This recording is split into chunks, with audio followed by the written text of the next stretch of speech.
अच्छा अच्छा, हमने रिफ्रैक्टिव इंडेक्स वगैरह पढ़ लिया है ना, रिलेटिव रिफ्रैक्टिव इंडेक्स वगैरह पढ़ा है कि नहीं पढ़ा है? अभी शायद नहीं पढ़ा है ना। रिफ्रैक्टिव इंडेक्स क्या होता है ये पढ़ा है हमने अभी। स्पीड ऑफ लाइट का रेशियो होता है, ये पढ़ लिया था हमने, ये पढ़ लिया था देखो। ये कर लिया है तो एक मिनट रुकना जरा, मैं इसको सेट कर दूं जरा।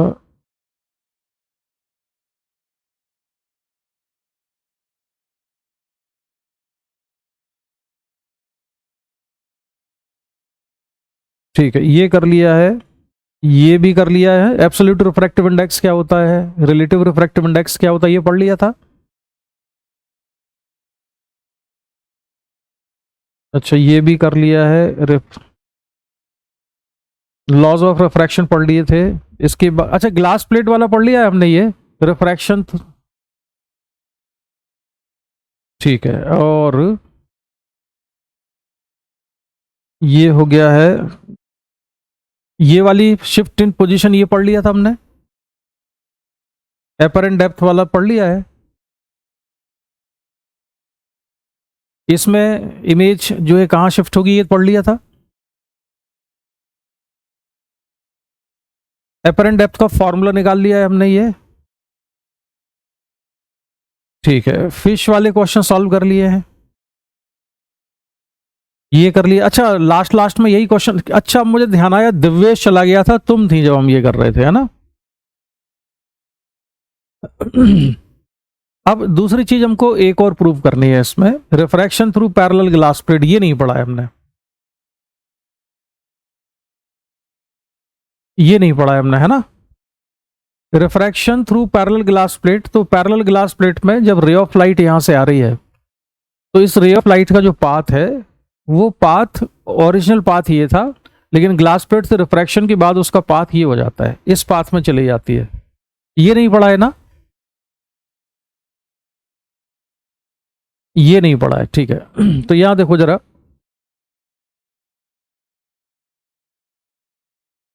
इसमें इंसिडेंट रे यहां से आ रही है, ये इंसिडेंट रे है, एंगल ऑफ इंसिडेंस आई के बराबर है, और यहाँ रिफ्रैक्शन हुआ, ये क्या चीज है, ये नॉर्मल है। यहाँ पर रिफ्रैक्शन होता है, और ये एंगल ऑफ रिफ्रैक्शन है आर, और ये पैरेलल ग्लास प्लेट है, ये सरफेस और ये सरफेस, ये दोनों कैसे हैं, पैरेलल हैं, इसलिए अगर ये एंगल आर है तो ये भी एंगल आर है, और ये हमने नॉर्मल खींचा हुआ था, तो उसके साथ ये वाला एंगल और ये एंगल दोनों इक्वल आएंगे। क्यों होंगे इक्वल, क्योंकि ये कौन से एंगल हैं,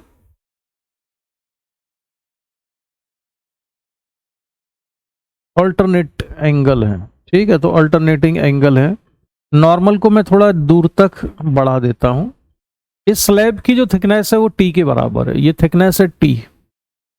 फिर रे ऑफ लाइट जब बाहर निकलती है तो ये एंगल कितना है, ई है।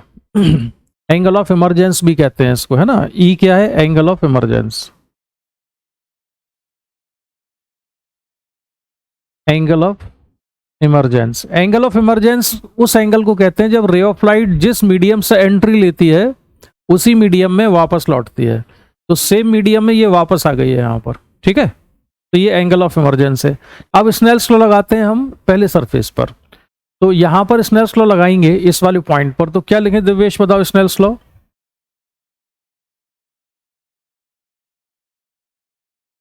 One into sine i equal to mu into sine r, ये इक्वेशन नंबर 1। यहां पर स्नेल्स लॉ लगाएं तो क्या लिखेंगे, mu into sine r equal to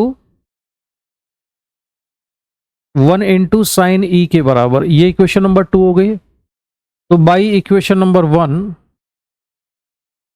and 2, equation number 1 और 2 से हम क्या लिख सकते हैं, आई और आर में क्या, आई और ई में क्या रिलेशन आ जाएगा,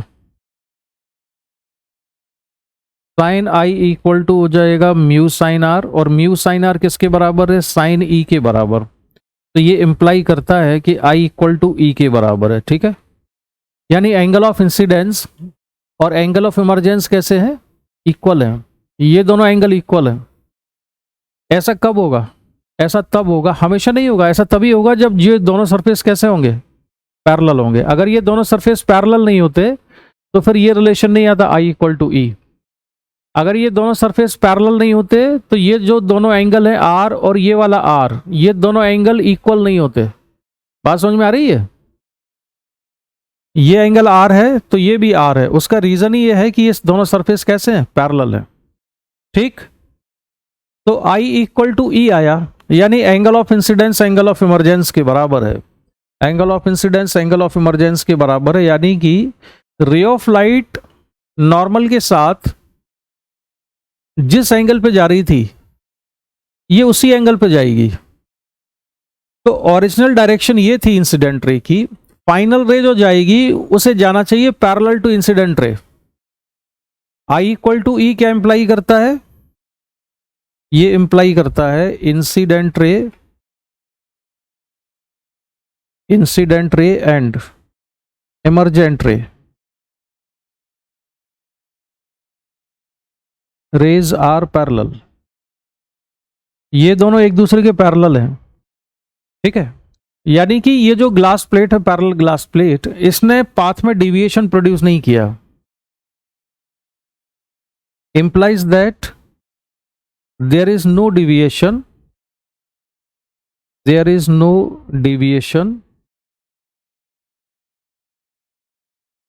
by parallel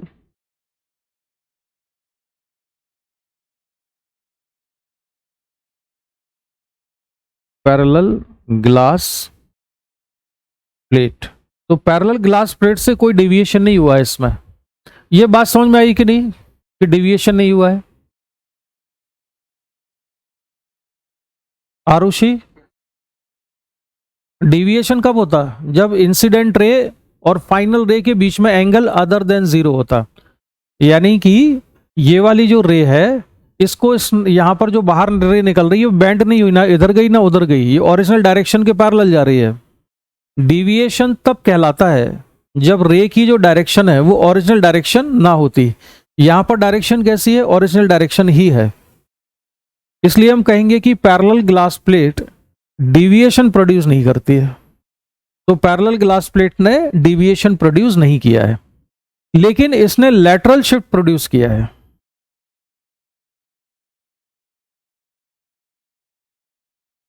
it produces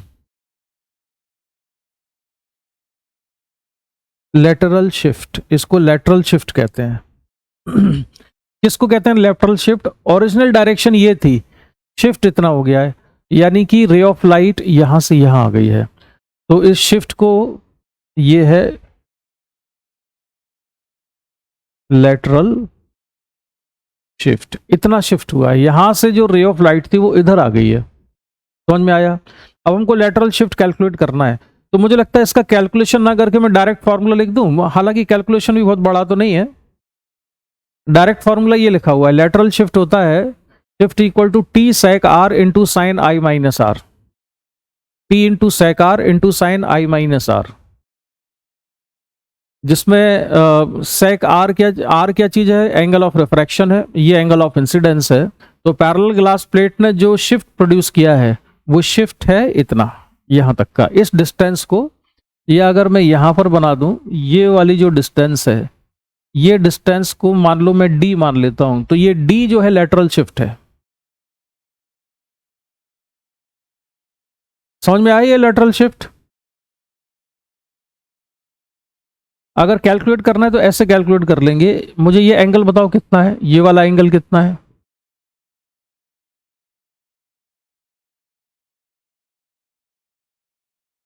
I minus are. तो ये एंगल है आई माइनस आर। अब ये वाला जो ट्राइंगल है ए सी ई ट्राइंगल में साइन आई माइनस आर कितना हो जाएगा? परपेंडिकुलर सीई अपॉन हाइपोटेनियस कितना? AC। तो CE हमको कैलकुलेट करना है, CE ही लेटरल शिफ्ट है, तो ये हो जाएगा AC into sine I minus R के बराबर। अब फिर मैं ट्राइंगल, इसको मैंने लिख दिया क्वेश्चन नंबर 1। अब मैं ट्राइंगल ले लेता हूं ABC। तो ट्राइंगल ABC में कॉस आर कितना हो जाएगा? इस वाले ट्राइंगल में कॉस आर कितना हुआ, हाँ ये हो जाएगा ए बी अपॉन ए सी। तो ए सी की, हाँ तो ए सी की वैल्यू लिख सकते हैं हम a b upon cos r, यानी a b into sec r. A b किसके बराबर है, ए बी है इसकी थिकनेस ग्लास प्लेट की, जो कि हमने टी लिखा हुआ है यहाँ पर, तो ये हो जाएगा टी इंटू सेक आर। ये इक्वेशन नंबर 2। तो इक्वेशन नंबर 1 में मैं ए सी की वैल्यू सब्स्टिट्यूट कर देता हूँ। तो सी ई इक्वल टू कितना हो जाएगा, ए सी की वैल्यू रखने पर T into sec R into sine I minus R. ये फॉर्मूला आ गया। ये जो सी ई था यही शिफ्ट था डी के बराबर। तो जो लेटरल शिफ्ट है वो है T sec R into sine I minus R. ठीक, तो जेई मेंस के पॉइंट ऑफ व्यू से तुमको ये फॉर्मूला याद रखना है। स्कूल में तो शायद तुमको ये नहीं कराया होगा, स्कूल में आरुषि कराया था ये, हाँ दिवेश तुमको, तुम तो कह रहे हो अभी शुरू नहीं हुआ तुम्हारे यहाँ।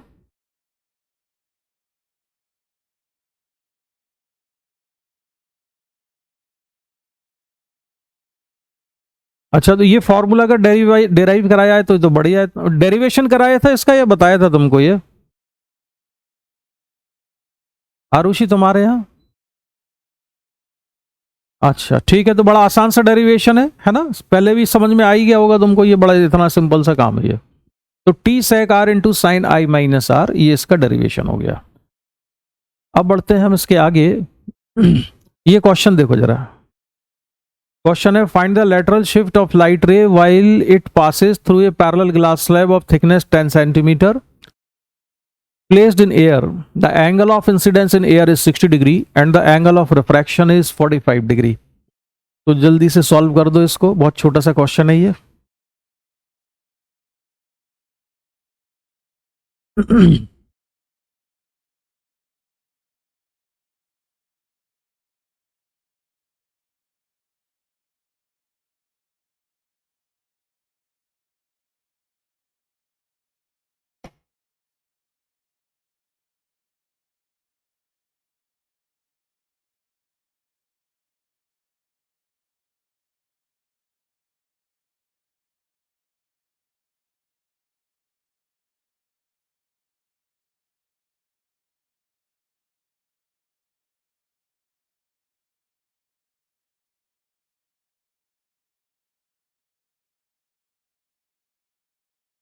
T sec R into sine I minus R, ये फॉर्मूला होता है। तो डी इक्वल टू टी की वैल्यू कितनी है यहां पर 10 सेंटीमीटर, एंगल ऑफ रिफ्रैक्शन कितना है 45 डिग्री, तो ये 45 डिग्री हो जाएगा, into sine I minus R, angle of incidence कितना है इसमें 60 डिग्री, तो 60 माइनस 45, तो ये होगा 10। सेक 45 कितना हो जाएगा √2 और साइन 15 डिग्री, यही इसका आंसर हो गया। तो डी इक्वल टू इतना जाएगा 10√2 साइन 15 डिग्री, ये आंसर हो गया। ठीक है, क्या हुआ तुम लोगों ने बड़े देर लगा दी इसको बताने में। ठीक है, तो ज्यादा कुछ था ही नहीं इसमें, ये आंसर है। इसके बाद ट्रांसपेरेंट ग्लास स्लैब, तो हमने ये पढ़ा था कि जो शिफ्ट है रिफ्रैक्शन की वजह से होता है। अगर यहाँ पर जो ऑब्जर्वर है, ऑब्जर्वर इसको देखेगा पॉइंट ए पे रखी हुई ऑब्जेक्ट को, तो उसको पास में दिखती है या दूर दिखती है। ये डायग्राम हमने बनाया था क्या पहले कभी, बना लिया है मुझे लगता है, मैंने तुमको दिखाया है बना के। अरे बोलते जाया करो यार। दिवेश, आरुषि, यार तुम लोगों की आवाज नहीं आती है ना, कॉन्स्टेंटली ना बताते जाया करो, नहीं तो मेरे को पता नहीं चलता है। तो ये हमने पढ़ा था कि नहीं पहले,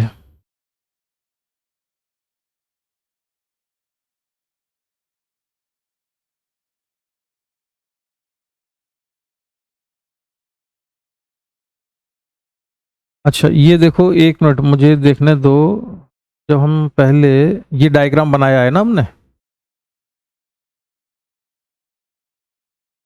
अगर हम यहाँ पे ऑब्जेक्ट को रखते हैं तो ऑब्जर्वर को कहाँ दिखाई देती है वो, आई पर, ये पड़ा हुआ था ना आरुषि? हाँ, तो ये शिफ्ट है। तो अभी तक हमने ये तो डायग्राम बनाया हमने, तो ऑब्जेक्ट जितनी डिस्टेंस पर है उससे कम डिस्टेंस पर नजर आती है। अब हम शिफ्ट को कैलकुलेट करेंगे कि ये शिफ्ट आखिर हुआ कितना है। ठीक है, तो अब हम शिफ्ट कैलकुलेट करने वाले हैं। तो यहां पर एक चीज देखो कि जो ऑब्जर्वर है वो किस मीडियम में है, ये है एयर में। ऑब्जेक्ट की एक्चुअल डिस्टेंस कितनी है?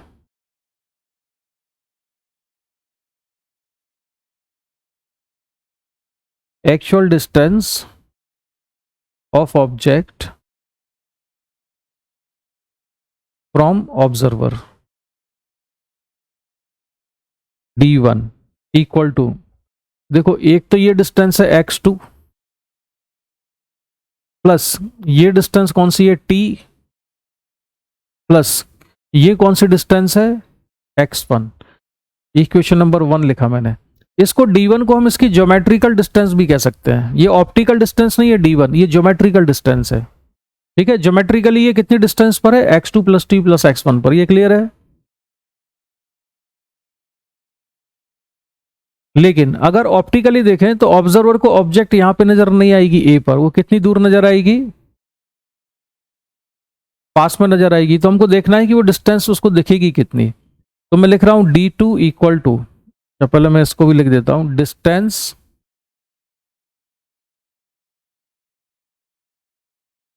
एज सीन बाई ऑब्जर्वर, इसको लिखा मैंने d2 इक्वल टू। तो ये जो डिस्टेंस है x1, ये ऑब्जर्वर को x1 ही दिखेगी, इसमें कोई चीज नहीं होगा। ये समझ में आया आरुषि? आवाज नहीं आ रही, बताओ। ये x1 डिस्टेंस उसको x1 ही क्यों नजर आएगी?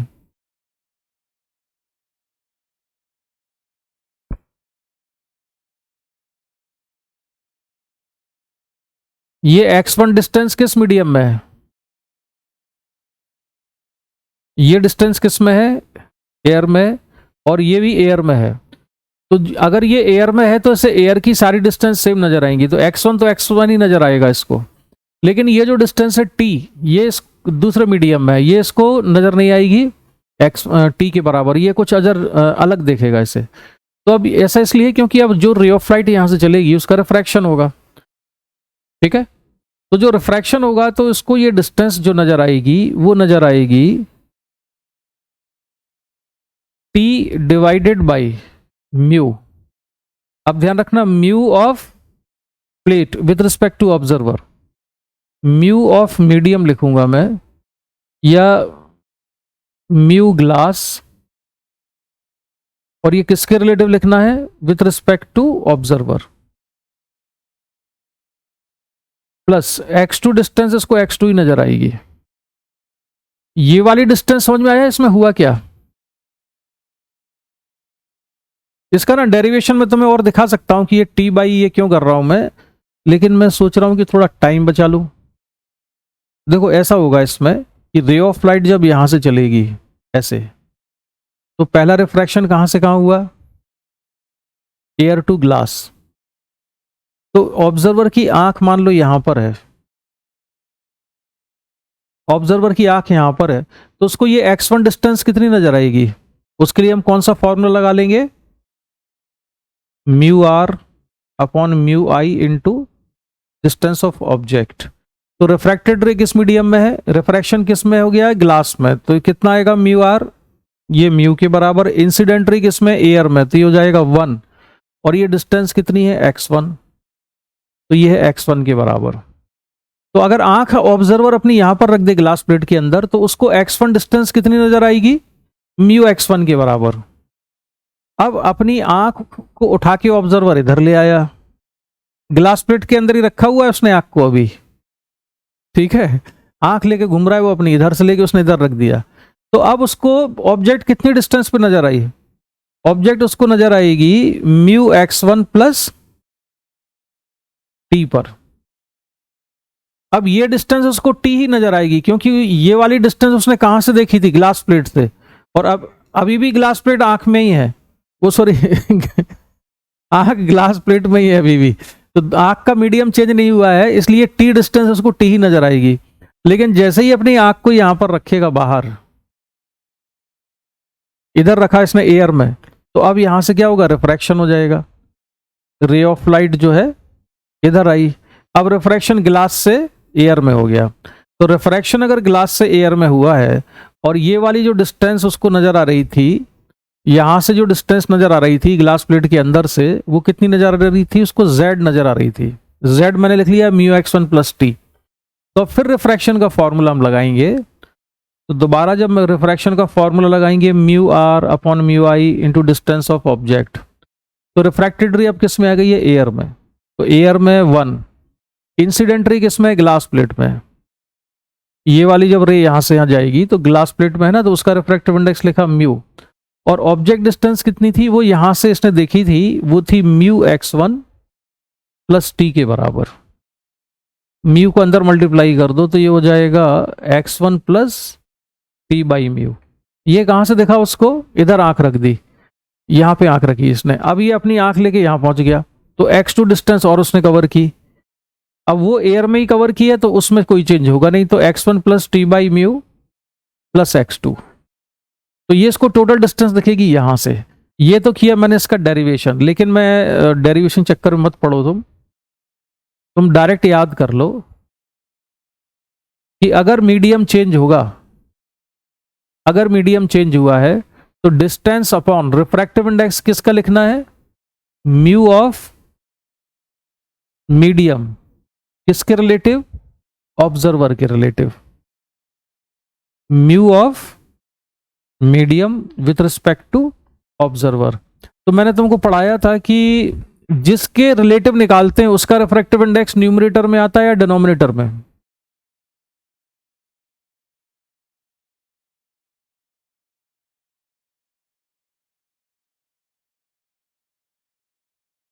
तो ये आएगा mu medium upon mu observer. तो मीडियम का रिफ्रैक्टिव इंडेक्स तो म्यू ही है, और ऑब्जर्वर का कितना है, 1 है। तो ये सिंपली क्या होगा, 1 ही रहेगा। अच्छा यार, इसको मैं आज रिचार्ज करा लूंगा, meeting will and in 10 minutes. तो इसको ये डिस्टेंस, ये वाली जो ऑब्जेक्ट की जो ज्योमेट्रिकल डिस्टेंस थी वो कितनी थी, ये थी d1। इसको दिख कहाँ रही है मगर यहां पर, तो शिफ्ट कितना हुआ, शिफ्ट में लिख लूंगा d1 माइनस d2 के बराबर। तो d1 माइनस d2 कितना आया, t minus T by mu, यानी t into 1 minus 1 upon mu. ये शिफ्ट हुआ। ठीक है, तुमको एक फॉर्मूले की तरह से याद रखना ही है। ये तो मैं तुम्हें एक्सप्लेन करने के लिए इतना बताया मैंने, अदरवाइज तुम्हें तो डायरेक्ट फॉर्मूला याद रखना है, t into 1 minus 1 upon mu, ये है शिफ्टिंग। ठीक है, और आगे बढ़ते हैं। इस पर आ जाओ। अब मैंने कितनी ग्लास प्लेट रख दी है, 3। इसकी थिकनेस है t1, रिफ्रैक्टिव इंडेक्स μ1, ये t2 μ2 t3 μ3। यहाँ एयर है, यहाँ एयर है, यहाँ एयर है, और यहाँ भी एयर है। ऑब्जेक्ट यहाँ रखी हुई है, कितनी डिस्टेंस पर है वो डिस्टेंस बना लेते हैं हम। तो ये है x1, ये x2, ये x3 और ये x4। तो मुझे बच्चों जल्दी से ये बताओ कि ज्योमेट्रिकल डिस्टेंस कितनी है।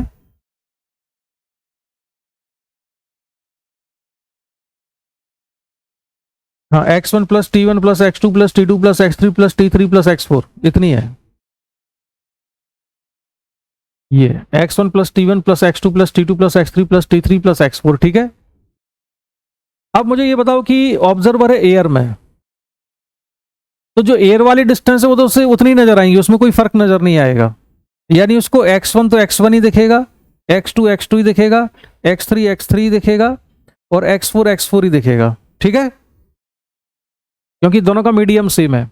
अब ये वाली डिस्टेंस वो कितनी दिखेगा, t1 upon refractive index of glass plate with respect to observer, यानी सिंपल μ1 ही रहेगा इसमें, μ1 plus t2 upon μ2 plus t3 upon μ3। ये डिस्टेंस आ जाएगी अपरेंट डिस्टेंस d2।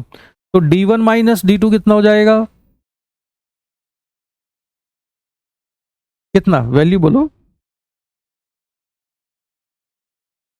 ये होगा t1, T2 1 minus 1 upon mu two plus T3 into 1 minus 1 upon mu three के बराबर। ठीक है, याद रहेगा अभी ये ऐसे लिखना। ठीक है, चलो आगे बढ़ते हैं। मैं ना जनरल रिलेशन पे ले जा रहा हूं, तो कंफर्टेबल करते हुए धीरे धीरे, डायरेक्ट नहीं लिख रहा हूं फिर मैं। अब इस पर आ जाओ जरा। अब इसमें क्या है, object is in medium of refractive index μ1। इसमें ऑब्जेक्ट कहां रखी हुई है हमने, μ1 में है, वो देखो सबसे उधर μ1 में है। Observer is in medium of refractive index μ2। ठीक है, तो अब इसमें कैसे करेंगे हम सॉल्व इसको सॉल्व करने के लिए जो डिस्टेंस T1 है वो उसको T1 नहीं दिखेगी, या मैं डायरेक्ट शिफ्ट ही लिखता हूं। तो शिफ्ट कितना होगा, T1 into 1 minus 1 upon refractive index of object with respect to observer.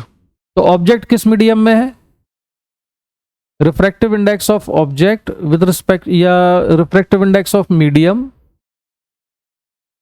With respect to observer.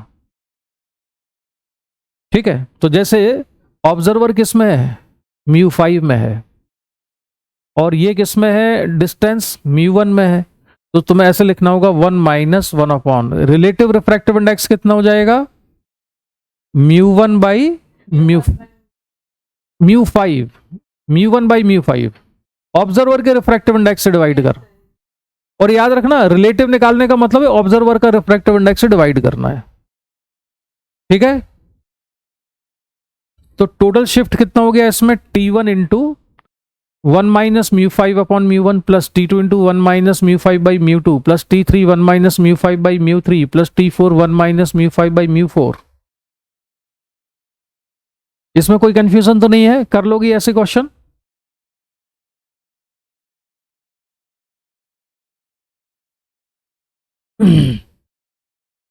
तो चलो अब मैं आगे बढ़ता हूं। ये भी नोट कर लेना, ये डायरेक्ट फॉर्मूला है इसका। देखो जरा इस फॉर्मूले को एक बार ध्यान से।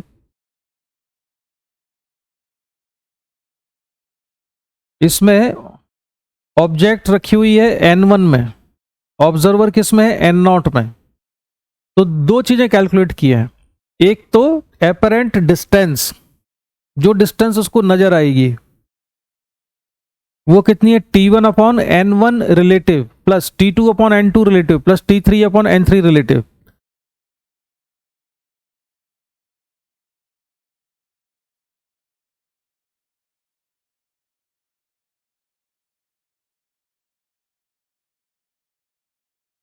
ये समझे कि नहीं, ये क्या हो रहा है इसमें, ये है ग्लास प्लेट रिफ्रैक्ट जिसकी थिकनेस है T1 और रिफ्रैक्टिव इंडेक्स है μ1। ऑब्जेक्ट इसी में रखी हुई है, इसको ऐसे लिख लेता हूं, यहां पर ऑब्जेक्ट है और ऑब्जर्वर जिस मीडियम में है वो ऑब्जर्वर है यहां पर, और ये किस में, n0 में है। तो केवल एक ग्लास प्लेट की अगर हम बात करें तो इसकी एपरेंट डेप्थ कितनी नजर आ रही होगी, ऑब्जेक्ट उसको T1 पे नजर नहीं आएगी, ऑब्जेक्ट कहां नजर आएगी उसको, T1 upon relative refractive index. तो रिलेटिव कितना होगा, मीडियम का है μ1, ऑब्जर्वर का कितना है, अच्छा इसने n1 n2 यूज किया है तो मैं भी n1 लिख लेता हूं इसको। तो n1 बाई n0, तो ये बन जाएगा n0 into T1 upon n1। ठीक है, ये है एपरेंट डेप्थ, और एक्चुअल डिस्टेंस कितनी है, T1 है। तो डिफरेंस इसका कितना हो जाएगा, शिफ्ट कितना हो जाएगा, T1 into 1 minus n0 by n1 ऐसे। तो एपरेंट डेप्थ और शिफ्ट दोनों का डिफरेंस क्लियर है ना ऊपर फॉर्मूले से, दिवेश। एपरेंट डेप्थ क्या है और शिफ्ट कैसे निकालते हैं, एक्चुअल डिस्टेंस से सबट्रैक्ट करके निकाल लेते हैं। तो ये फॉर्मूले की तरह से तुमको ये याद रखना है जब भी क्वेश्चन सॉल्व करेंगे। अब बढ़ते हैं आगे और ये क्वेश्चन करिए सॉल्व। ये क्वेश्चन सॉल्व करके दिखाओ जरा। See figure, find the apparent depth of object seen below surface a b. Observer है 1.8 में, ऑब्जेक्ट कहां रखी हुई है, नीचे, म्यू इक्वल टू 2 के मीडियम में। तो इसमें एपरेंट डेप्थ बताओ कितनी आएगी,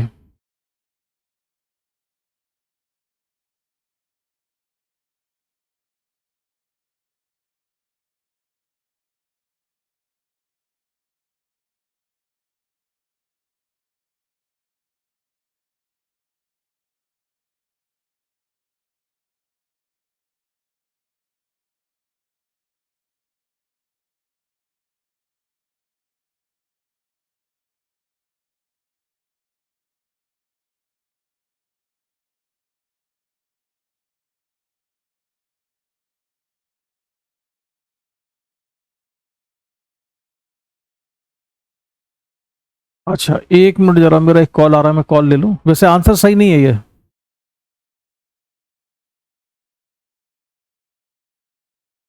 हेलो। हेलो।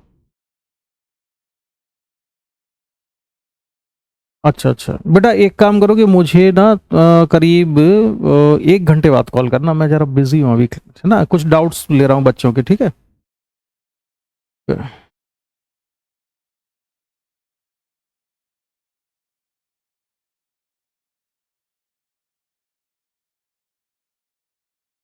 हाँ, वन तो कितना आ रहा है आंसर तुम्हारा? 1.8।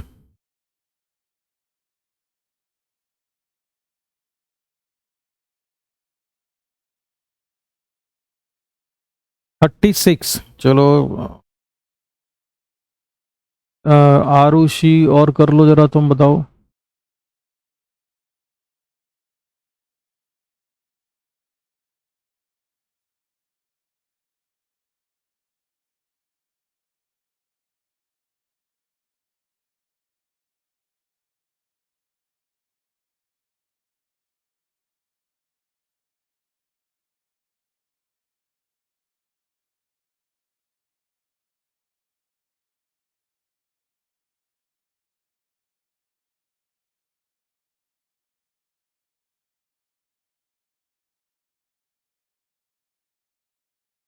तो दिवेश, आंसर तो तुम्हारा सही है, 36 centimetre is the right answer. Arushi का कनेक्शन तो भी रीएस्टेब्लिश नहीं हुआ। तो दिवेश, तुमने कैसे सॉल्व किया है बताओ जरा।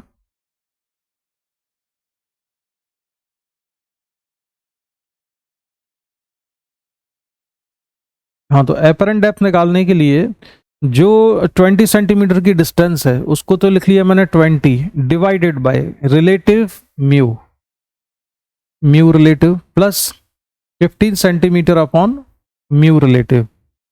तो 20 अपॉन म्यू रिलेटिव कितना होगा? मीडियम का विथ रिस्पेक्ट टू ऑब्जर्वर, तो मीडियम का है 2 विथ रिस्पेक्ट टू ऑब्जर्वर, तो अपॉन 1.8 करेंगे तो 1.8 ऊपर पहुंच गया, प्लस 15 अपॉन म्यू रिलेटिव इस ये था 1.5, और ऑब्जर्वर के रिलेटिव निकालेंगे तो 1/1.8, तो 1.8 ऊपर पहुंच जाएगा। सॉल्व करके 30 सेंटीमीटर। तो वेरी गुड, तुम्हारा आंसर सही था, यानी ठीक है। आरुषि, तुम्हारा कितना आंसर आया? तो इसका आंसर हो गया इतना, ठीक है। Next question. A 20 centimeter thick glass slab of refractive index 1.5 is kept in front of a plane mirror. An object is kept in air at a distance of 40 centimeter from the mirror. Find the position of image with respect to an observer near the object. What is the effect of separation between glass slab and mirror on image? इस question का meaning समझे, पहले तो question पढ़ लो तसल्ली से, ठीक है।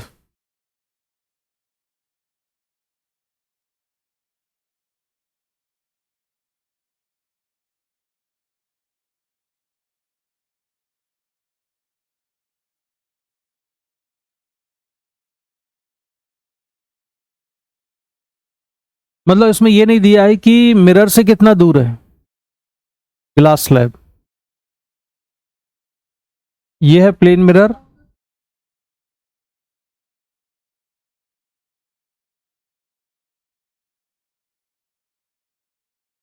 ग्लास स्लैब एंड मिरर, यानी कि जो ग्लास स्लैब है इसको अगर हम अलग अलग डिस्टेंस पर रखेंगे तो क्या आंसर अलग अलग आएगा? जैसे ये ग्लास प्लेट है और मिरर है, इनके बीच का सेपरेशन मान लेते हैं कितना है, ए के बराबर है। और ग्लास स्लैब की थिकनेस कितनी दी है क्वेश्चन में? 20 सेंटीमीटर। रिफ्रैक्टिव इंडेक्स दिया है 1.5। Object is kept in air at A distance 40 centimetre from the mirror, यानी कि ऑब्जेक्ट को अगर हम यहां पर मान लें, पॉइंट बी लिख लेते हैं, ये है ऑब्जेक्ट पॉइंट बी पर, तो ये डिस्टेंस कितनी दी हुई है? 40 सेंटीमीटर, ठीक है। तो हमको ये नहीं मालूम ना ग्लास प्लेट कितना दूर रखी हुई है मिरर से, ये पूछा है उन्होंने। तो पहले तो ये देखो इसमें कि मिरर को ऑब्जेक्ट कितनी डिस्टेंस पे दिखाई दे रही है। ये जो मिरर है, ये मिरर इस ऑब्जेक्ट को कितनी डिस्टेंस पे देखेगा। यहां पर ऑब्जर्वर कौन है? मिरर ऑब्जर्वर है, क्योंकि इंसिडेंट रे मिरर पर आएगी, तो मिरर इज द ऑब्जर्वर। तो मिरर को ये रेज कितने डिस्टेंस से आती हुई लगेंगी? 40 सेंटीमीटर से आती हुई नहीं लगेंगी, क्योंकि बीच में ये ग्लास प्लेट आ गई, तो ग्लास प्लेट ने कितना शिफ्ट कर दिया होगा पोजीशन को?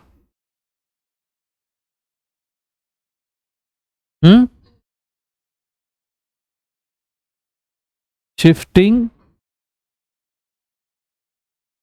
By glass plate.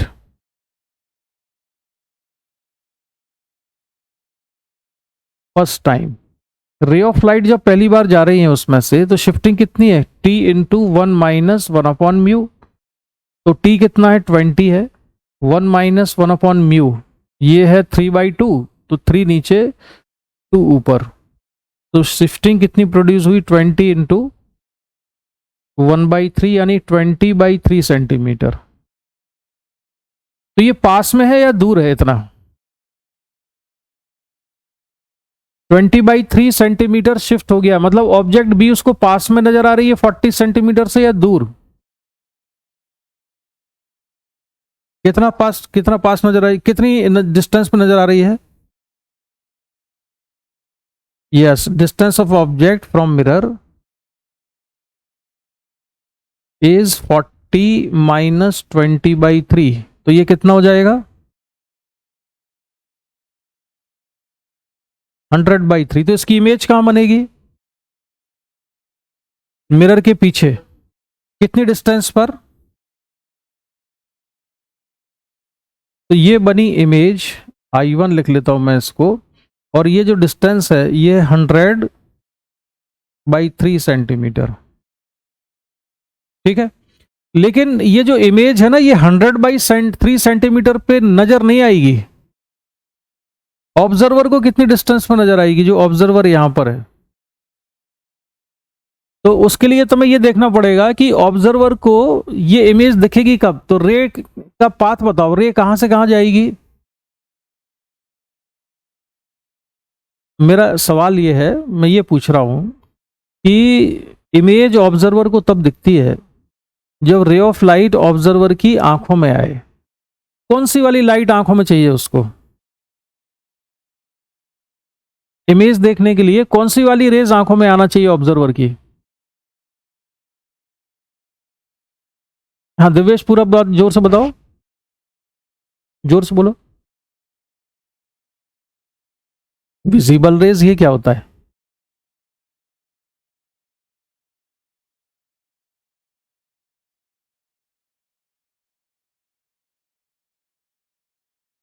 आरुषि तुम बताओ।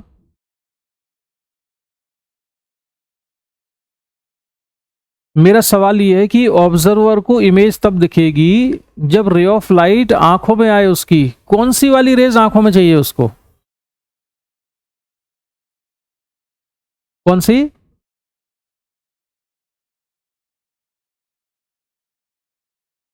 हाँ, रिफ्लेक्टेड रेज। तो पहले तो रे रिफ्लेक्ट होनी चाहिए ना मिरर से। अभी तो क्या हुआ है, रिफ्लेक्ट होके रे कहां कहां से होके आएगी?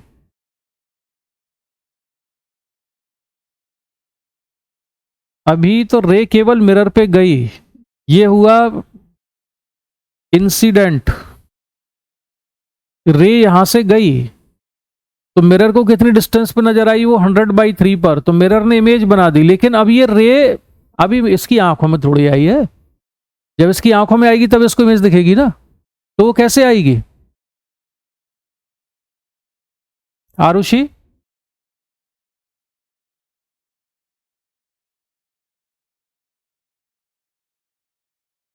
आरुषि नहीं समझ में आ रहा? तो मैं समझाना भी नहीं चाहता हूं, मैं तुमसे पूछना चाहता हूं। रे डायग्राम बना के दिखाओ जल्दी से, कैसे कैसे इसको इमेज दिखी होगी। रे डायग्राम बनाओ फटाफट। रट्टा मारने का काम उसमें मतलब मोड ऑफ रट्टा में, रट्टा नहीं मारना है। पहले रे डायग्राम बना के दिखाओ जरा मुझे, क्या क्या हुआ होगा।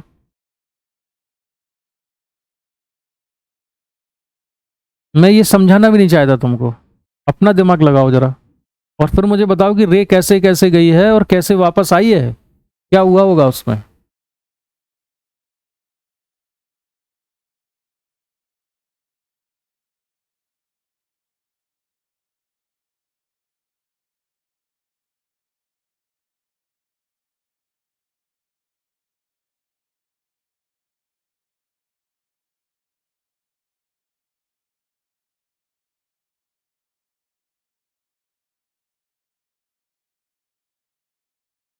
क्या क्या हुआ होगा इसमें, बनाओ जरा।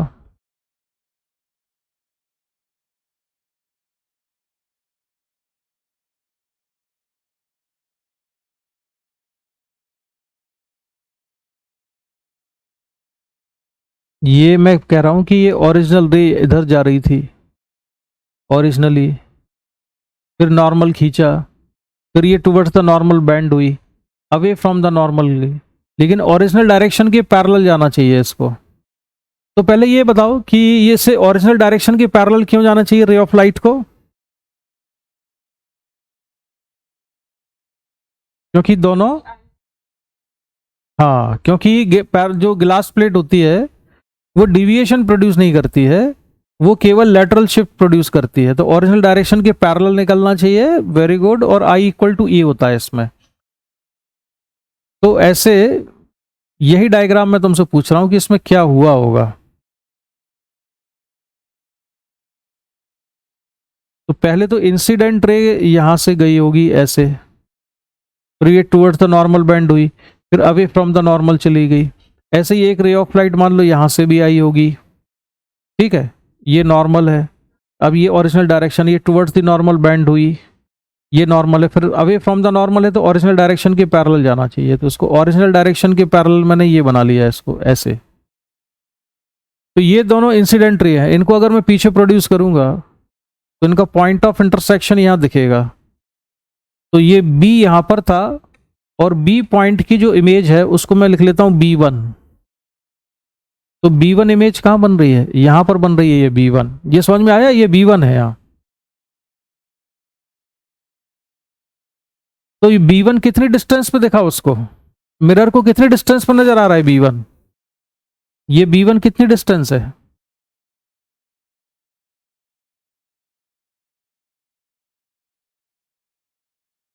मिरर के लिए ये रेज कहां से आती हुई लग रही है मिरर को, B1 से, तो B1 कितना डिस्टेंस है।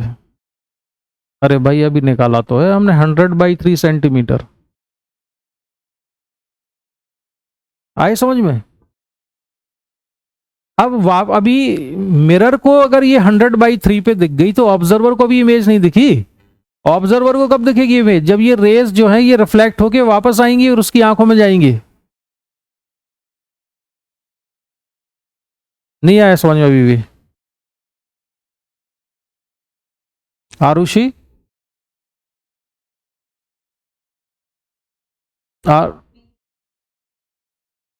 पॉइंट ऑफ इंटरसेक्शन है ना ये इंसिडेंट रेज का।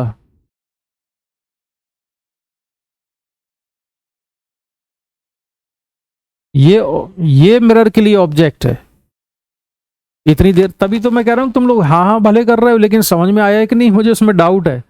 तुम ये 100/3 तुमने न्यूमेरिकली बोल तो दिया, लेकिन फील हुआ कि नहीं ये क्या चीज है, ये 100/3 क्या चीज है।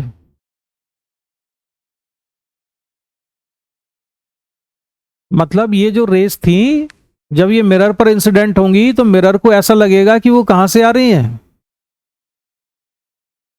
B1 से, क्योंकि इनका पॉइंट ऑफ इंटरसेक्शन B1 पे दिख रहा है मिरर को। नहीं समझ आया। तो ये तो अभी मिरर को दिखा, अब यहां पे जो ऑब्जर्वर है इस तरफ, उस ऑब्जर्वर को इमेज कब दिखेगी मिरर ने जो बनाई, जब ये रे रिफ्लेक्ट होके आएंगे, तो वो आंखों में पड़ने से पहले क्या होगा, कहां कहां से होके जाएगी वो। ये खींचा नॉर्मल इधर, ये खींचा हमने नॉर्मल, तो अब ये रे यहां से रिफ्लेक्ट हुई इधर से, ये ऐसे ये रिफ्लेक्ट हुई। अब रिफ्लेक्ट होने के बाद ये जो रेज है इनका पॉइंट ऑफ इंटरसेक्शन कहां पर है, कितना पीछे है, ये है 100/3 पर। तो मिरर ने जो इमेज बनाई है उसका पॉइंट ऑफ इंटरसेक्शन तो कहां पर है, 100/3 पर है, लेकिन ऑब्जर्वर को ये 100/3 पे नहीं दिखने वाली। ऑब्जर्वर को कहां दिखेगी ये, उसका रे डायग्राम बनाओ। ये नॉर्मल खींचा मैंने, ये है ओरिजिनल डायरेक्शन, तो ये रे ऑफ लाइट अपनी ओरिजिनल डायरेक्शन में ना जाके किधर बेंड हो जाएगी,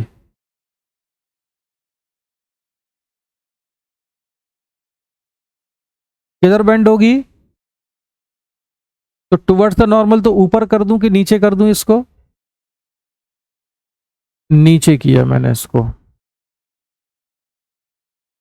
ऐसे, और ये ओरिजिनल डायरेक्शन थी। अब एक नॉर्मल यहां खिंचेगा, अब ये अवे फ्रॉम द नॉर्मल या टुवर्ड्स द नॉर्मल, तो अवे फ्रॉम द नॉर्मल ये हो गया इधर। तो इसको जब मैं पीछे प्रोड्यूस करूंगा ऐसे, तो ये कहां से आती हुई लग रही है मुझे, मुझे आती हुई लगेगी वो I2 से। ऐसे ही जो ये वाली रे बनाई थी यहां पर, ये इसका भी हम डायग्राम बनाए, तो ये तो है नॉर्मल, अब ये टुवर्ड्स द नॉर्मल बेंड हुई, फिर नॉर्मल खींचा तो अवे फ्रॉम द नॉर्मल गई इधर, और इसको पीछे प्रोड्यूस किया तो वो यहां पर पॉइंट ऑफ इंटरसेक्शन होगा। और ये है आंख इतनी बड़ी, डायग्राम में आंख बड़ी बनानी पड़ेगी, ये दोनों रेज इसकी आंख में पहुंची ऑब्जर्वर के, तब उसको पॉइंट ऑफ इंटरसेक्शन दिखा रिफ्लेक्टेड रेस का, तो वो कहां से आता हुआ दिख रहा है, कौन सी पोजीशन से, I2 से। ये पॉइंट ऑफ इंटरसेक्शन है जो इसकी आंख में दिखेगा, तो इमेज उसको I1 पे नजर नहीं आएगी, इमेज कहां नजर आएगी, I2 पर। तो इमेज कहां शिफ्ट हो गई है, लेफ्ट साइड में। और ये शिफ्टिंग किसने की है, किसकी वजह से हुई है ये शिफ्टिंग, और ग्लास स्लैब कितना शिफ्ट प्रोड्यूस करती है, T/μ नहीं,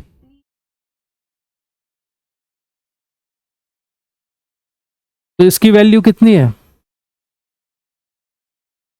20/3। तो ये जो डिस्टेंस है इसने जो शिफ्ट प्रोड्यूस किया होगा ये कितना है 20/3 के बराबर। तो ऑब्जर्व, अब ये पीछे कितना थी, मिरर के पीछे ये डिस्टेंस कितनी थी 100/3, उसमें से 20/3 माइनस कर दिया, तो ये डिस्टेंस कितनी बची, कितनी डिस्टेंस बची है, ये टोटल कितना था यहां तक का, पीछे तक का, मिरर से लेके I1 तक की डिस्टेंस कितनी थी, मिरर ने इमेज कितनी डिस्टेंस पे बनाई थी 100/3 पर, उसमें से ये जो डिस्टेंस है ये कितनी है 20/3, इसको माइनस कर देंगे तो बची हुई डिस्टेंस कितनी है 80/3, 100/3 माइनस 20/3, तो ये कितना है 80/3। यहां पर ग्लास स्लैब से शिफ्टिंग 2 बार होगी, ये समझ में आया कि नहीं, 2 बार क्यों होगी, एक बार रे जब इंसिडेंट हो रही होगी तो उसमें शिफ्टिंग हो जाएगी, और दूसरी बार जब वो वापस आ रही होगी तब शिफ्टिंग हो जाएगी, 2 बार शिफ्ट हुआ है। तो फाइनली जब ऑब्जर्वर की आंखों में जब ये रे ऑफ लाइट आई तो उसको इमेज मिरर के पीछे कितनी डिस्टेंस पर नजर आएगी,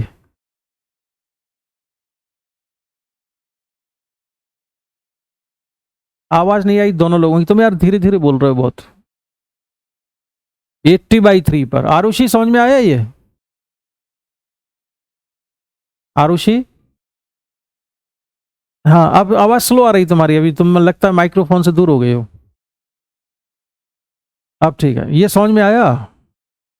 तो मैं जो पूछ रहा था तुमसे कि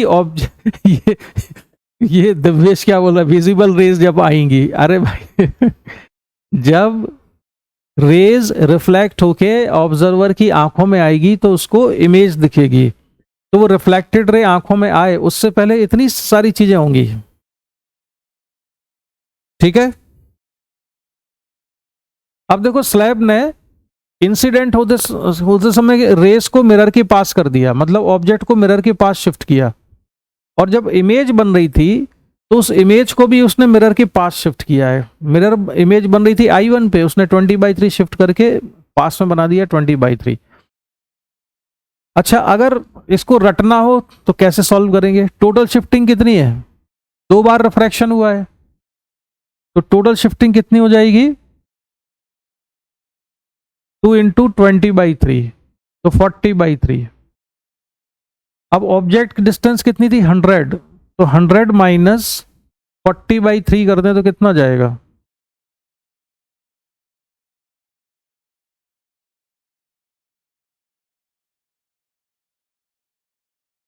नहीं, एक मिनट, ऑब्जेक्ट कितनी डिस्टेंस पर रखी थी? मैं भूल गया, 100 पे नहीं थी। कहाँ थी यार? 40 सेंटीमीटर पे थी ना? ऑब्जेक्ट डिस्टेंस क्या थी? 40 पे थी, तो मिरर से 40 डिस्टेंस पे थी, तो और शिफ्टिंग हुई है 40/3 2 बार, तो 40 माइनस 40/3 कितना हो जाएगा? 120 माइनस 40/3, तो ये जाएगा 80/3।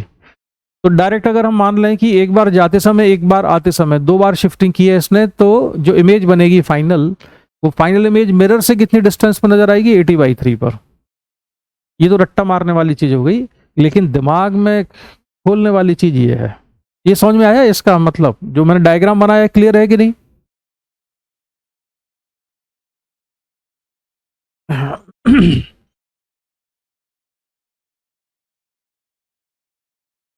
दिमाग में कॉन्सेप्ट घुसाने में मेहनत करनी पड़ती है मुझे, ऐसे नहीं अच्छा लगता कि बस रट लो। हम्म। अब देखो, अब गलती मत करना। अब मैं एक कनकेव मिरर के सामने स्लैब को रखूंगा, ठीक है, और वो क्वेश्चन तुम सॉल्व करके मुझे बताना। अच्छा, उसका डेटा अगर मुझे मिल जाए तो शायद कैलकुलेशन सिंपल हो जाए। मैं तब तक डेटा ढूंढ लेता हूँ।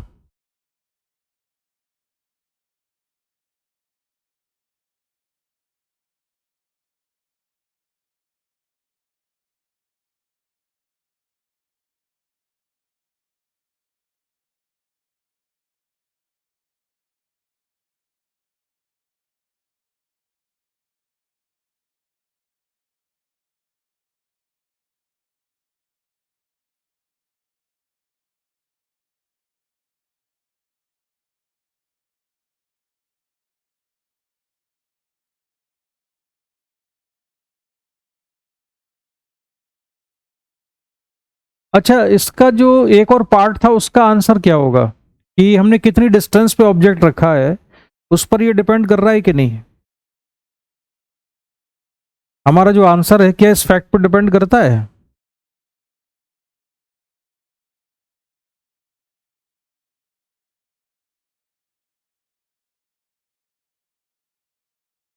आरुषि,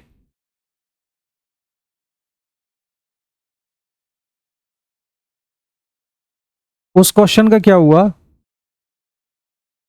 जो उसमें एक चीज और पूछी हुई थी ना? उसमें ये पूछा हुआ था ना एक और पार्ट, कि फाइंड, ये पूछा what is the effect of separation between glass slab and the mirror on image. तो ये जो डिस्टेंस है ना, इसका कोई इफेक्ट नहीं है कि स्लैब कितनी डिस्टेंस पर रखी हुई है। ये जो डिस्टेंस मैंने स्लैब के और मिरर के बीच में ए डिस्टेंस मान ली थी ना, ये वाली, इसको चाहे हम पास में रखें चाहे दूर रखें, इससे कोई फर्क नहीं पड़ता।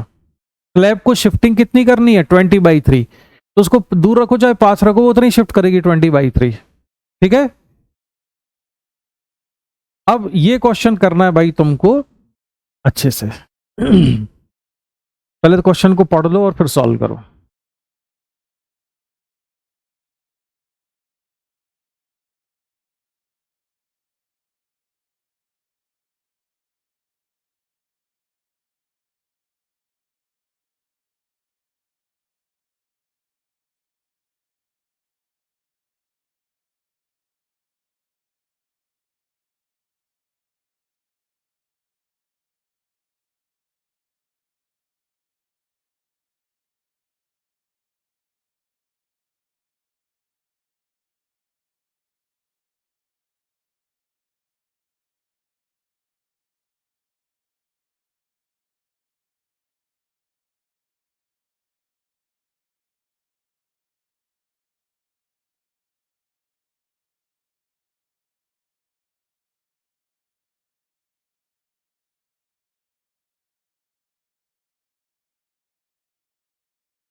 पढ़ लिया?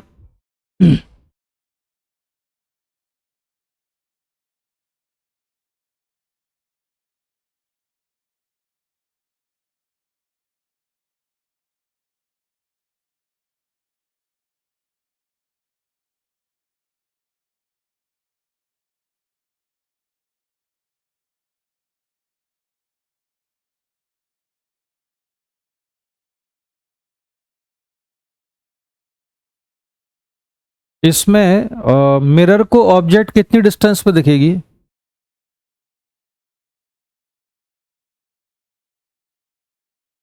Distance of object. दिवेश तुम बताओ।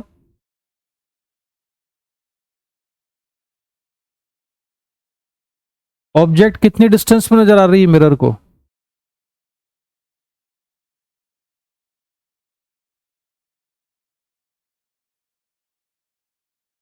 हम्म,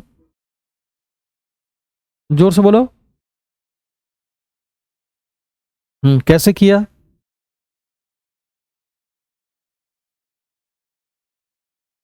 ये क्या कर रहे हो? x1 plus x2 plus d/2, ये क्या है ये?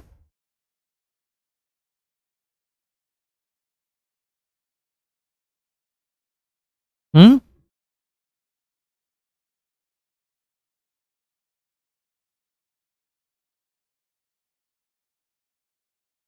अच्छा, अगर ये स्लैब नहीं होती तो कितने डिस्टेंस में नजर आती ऑब्जेक्ट? हाँ, स्लैब रखने से क्या हो जाएगा? एक मिनट, इसको दिवेश को बताने देना। हाँ, रिफ्रैक्शन हो जाएगा तो ऑब्जेक्ट पास नजर आएगी कि दूर? हम्म, कि, हाँ, कितनी शिफ्टिंग हो जाएगी? शिफ्टिंग कितनी है, फॉर्मूला बोलो। हाँ, अभी पिछले क्वेश्चन में सॉल्व किया, पूरा पढ़ लिया, वो शिफ्टिंग है।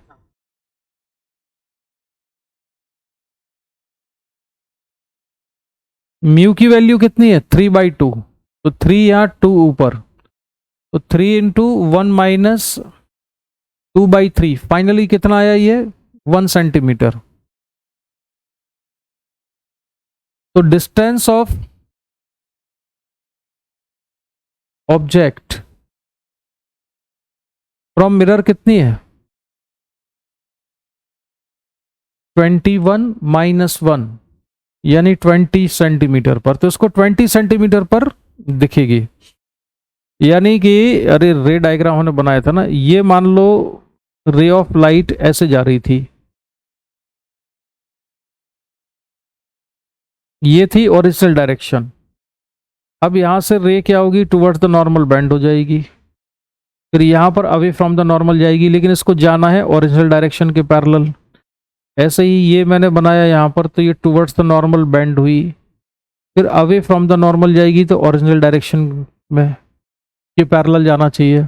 अब इन दोनों रेस को अगर मैं पीछे प्रोड्यूस करूं, तो इनका जो पॉइंट ऑफ इंटरसेक्शन है, वो पॉइंट ऑफ इंटरसेक्शन दिखता है यहां पर। तो ये है आई, और ये थी ऑब्जेक्ट की डिस्टेंस। तो मिरर को ये कितना शिफ्टिंग नजर आई? 1 सेंटीमीटर। तो मिरर को ऑब्जेक्ट कितनी डिस्टेंस पर नजर आ रही है? 20 सेंटीमीटर पर। तो इसकी आंसर क्या हुआ बताओ आयुषी, ओ आरुषि?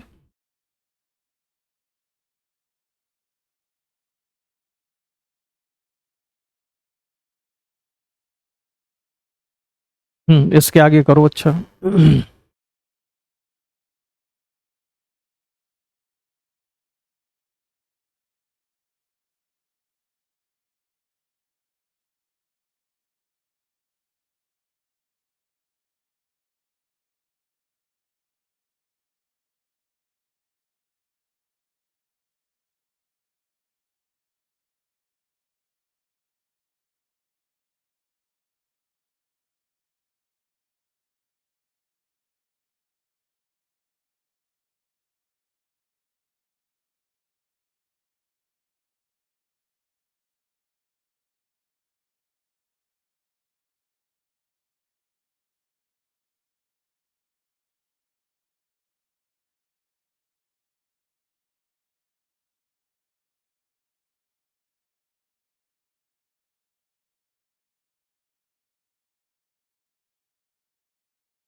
अच्छा, कैसे सॉल्व किया बताओ। हाँ, एक मिनट रुकना रुकना, मेरा फॉर्मूला मैं लिख लूं पहले, फिर मुझे बताते जाना। तो 1/f equal to 1/v plus 1/u। F कितना लिखा? Minus plus. अच्छा, 1/v प्लस u कितना लिखा? -20। ठीक है, तो 1/v इक्वल टू कितना आया?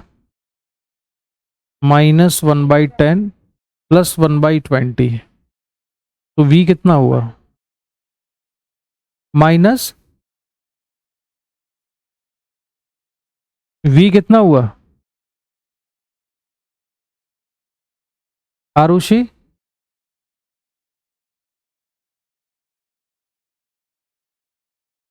v कितना आया? -20।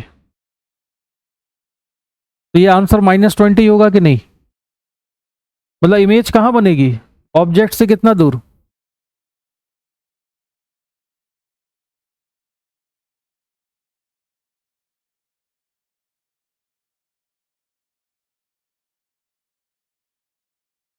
-20 में +1 क्यों करेंगे?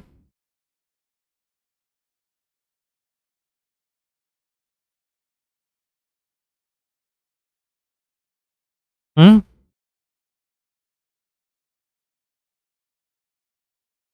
तो कितना कर देंगे? गलत, पूरा का पूरा गलत बता रहे हो तुम लोग ना। तुम्हारी आवाज से लग रहा है कि तुम खुद कन्विंस नहीं हो आरुषि, जो तुम बोल रही हो। ये जो माइनस साइन होता है, इस माइनस साइन में थोड़ी प्लस माइनस किया जाता है कुछ। माइनस साइन तो केवल ये बता रहा है कि इमेज इंसिडेंट रे की अपोजिट डायरेक्शन में जाएगी 20 सेंटीमीटर पर। तो जरा 20 सेंटीमीटर पर इमेज बन रही है, मतलब कहाँ आ जाएगी?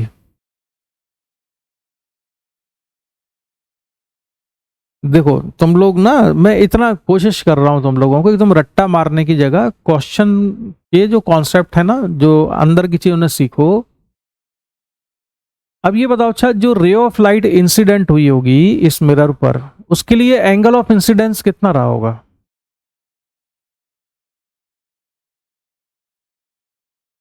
अच्छा, और आसान पूछता हूं, इस मिरर का सेंटर ऑफ कर्वेचर कहां पर है?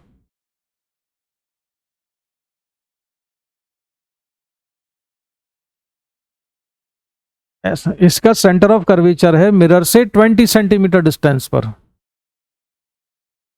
अगर इसको मैं कंप्लीट कर देता मिरर को, तो इसका सेंटर कहां पर आएगा? ये है ना सेंटर, इधर ये सेंटर है। तो यहां से कोई भी लाइन अगर मैं मिरर पर खींचूंगा, तो वो इसके ऊपर कैसी गिरेगी? परपेंडिकुलर गिरेगी ना मिरर के ऊपर। नहीं आया समझ में?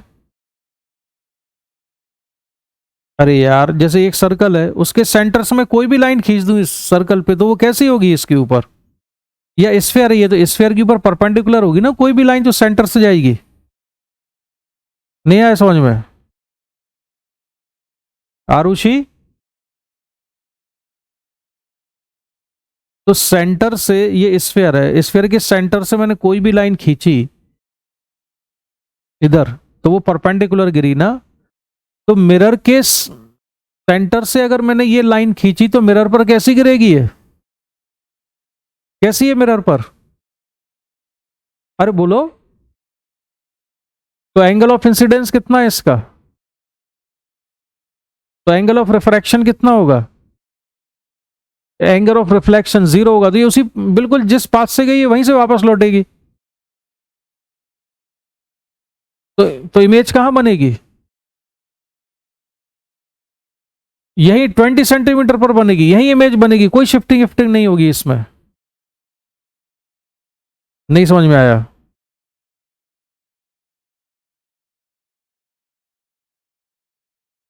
नहीं आया तुम लोग समझ, रुक जाओ जरा, कह देते हो समझ में आ गया, समझ में आ गया। इधर देखो, ये जो ऑब्जेक्ट है, यहां से रे ऑफ लाइट गई, फिर इधर गई, फिर इधर गई।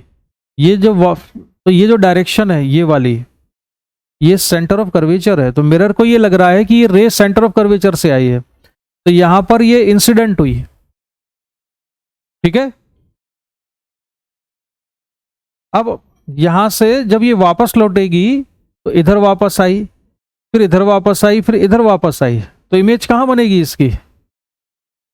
सेंटर ऑफ कर्वेचर पे नहीं बनेगी। इमेज कहां बनी? 20 पे नहीं, जहां पर ऑब्जेक्ट रखी थी 21 सेंटीमीटर पे ही बनी। ये हुआ प्रिंसिपल ऑफ रिवर्सिबिलिटी से बेटा, टेंशन लिए बगैर समझो जरा। रे इधर से गई, ओ से गई रे इधर, और इधर आई ऐसे, और ये इधर गई ऐसे। अब ये इंसिडेंट रे थी इस पर। अब जब रे वापस आएगी तो यहीं से वापस आ रही है ना, तो जो ये वाला एंगल है ये इसके लिए क्या बन जाएगा? Angle of incidence. इधर वाला एंगल ऑफ रिफ्रैक्शन, और ये टुवर्ड्स द नॉर्मल बेंड होगी इधर, फिर यहां से वापस इधर आ जाएगी।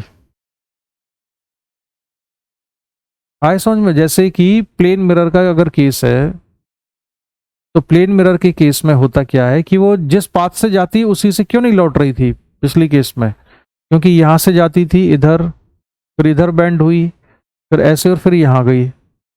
तो अब यहां पर ये परपेंडिकुलर नहीं गिरी है रे, ये परपेंडिकुलर नहीं है, ये कहां से वापस होगी? इधर से वापस होगी ऐसे। तो दोबारा से शिफ्टिंग हुई आगे की तरफ। लेकिन अगर ऐसा हो,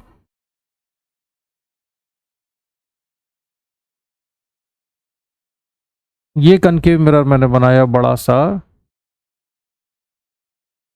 ये मैंने स्लैब बना ली, रे यहां से चलती है ऐसे, फिर इधर बेंड होती है, फिर इधर से जाती है इधर यहां। तो मिरर पर अगर ये परपेंडिकुलर गिरी है तो इसी पाथ से वापस ऐसे ही ऐसे ऐसे ही वापस आ जाएगी। जाते समय जो एंगल ऑफ इंसिडेंस और रिफ्रैक्शन थे, लौटते समय angle of refraction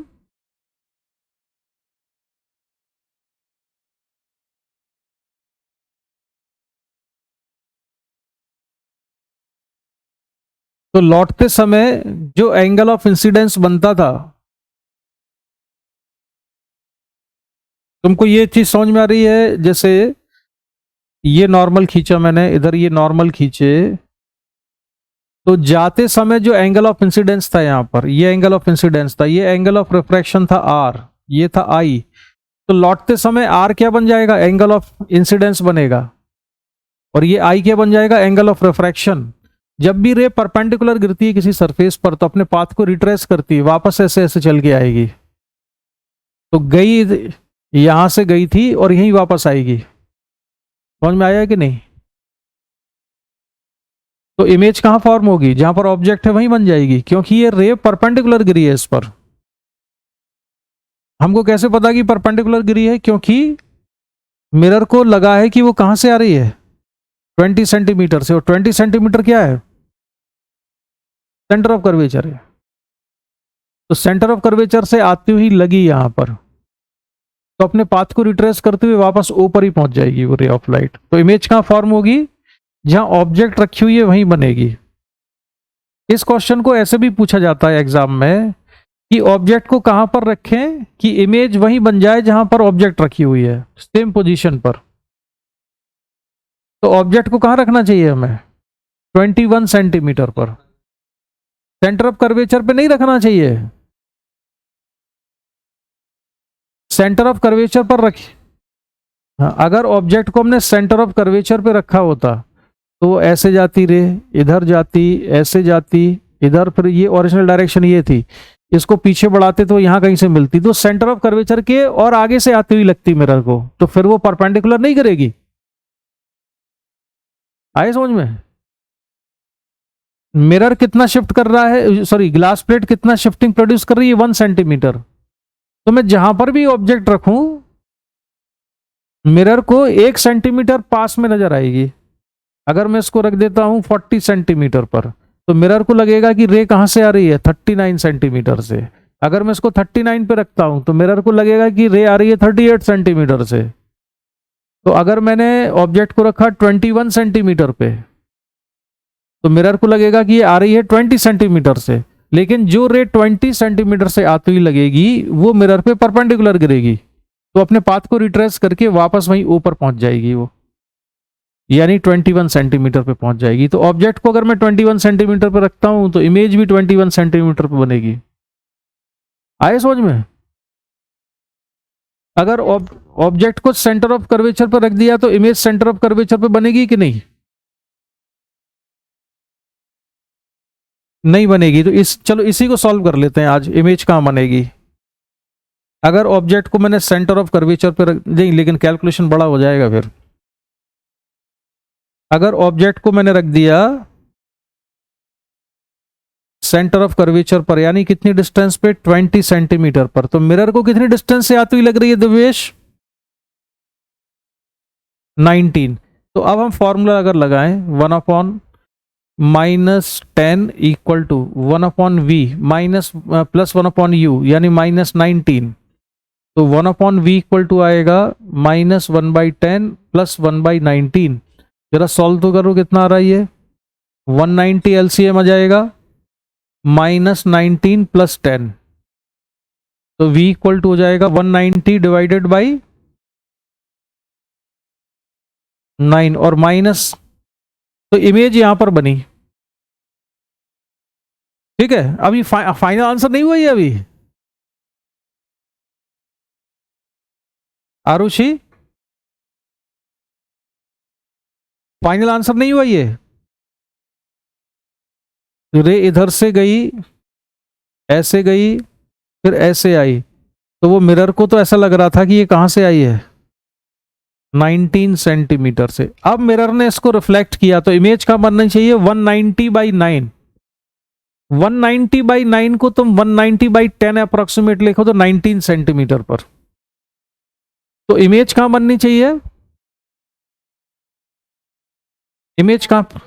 final image will form, final image will form at a distance of 190/9 plus 1, यानी कि 190 प्लस 9/9 कितना हो जाएगा ये? 199/9 सेंटीमीटर पर। मैंने प्लस 1 क्यों किया, ये समझ में आया?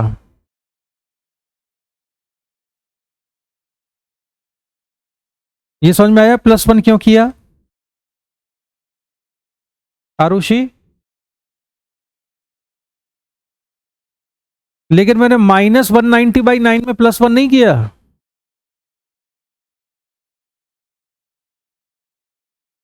हाँ दिवेश, तुम बताओ प्लस 1 क्यों किया?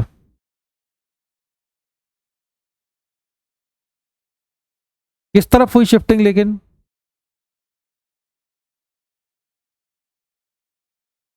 अब यहां गड़बड़ा गए तुम। देखो, हमने ऑब्जेक्ट को रखा था 20 सेंटीमीटर पर, तो ये शिफ्टिंग हो गई यहां 1 सेंटीमीटर शिफ्टिंग हुई, और ये I1 जो है, या I1 से तुम इमेज मिरर को ये ऑब्जेक्ट आते हुए दिख रही है, ए पर रखी हुई थी, अब वो लगेगी बी से आती हुई रे। अब जब रे मिरर से रिफ्लेक्ट होके आएगी तब फिर शिफ्टिंग होगी। अब मैं तुमको ऐसे बताऊं जैसे कि ये थी रे, अब मिरर से टकरा के जब रे आ रही है ऐसे, तो ये तो उसकी ओरिजिनल डायरेक्शन है रे की। अब ये टुवर्ड्स द नॉर्मल बेंड हुई, और फिर ये अवे फ्रॉम द नॉर्मल है, तो ये शिफ्टिंग हुई। तो आना था रे को इधर, पहुंच गई यहाँ, तो इस बार शिफ्टिंग किधर हुई है? इधर हुई है 1 सेंटीमीटर प्लस 1, तो इसलिए मैंने प्लस किया इसमें 190/9 में। और ये मैं तुमको बता चुका हूं कि शिफ्टिंग किधर होती है? इंसिडेंट रे की डायरेक्शन में। तो ये इंसिडेंट रे है ना, ये रिफ्लेक्टेड रे है? जोर से बोलो आरुषि।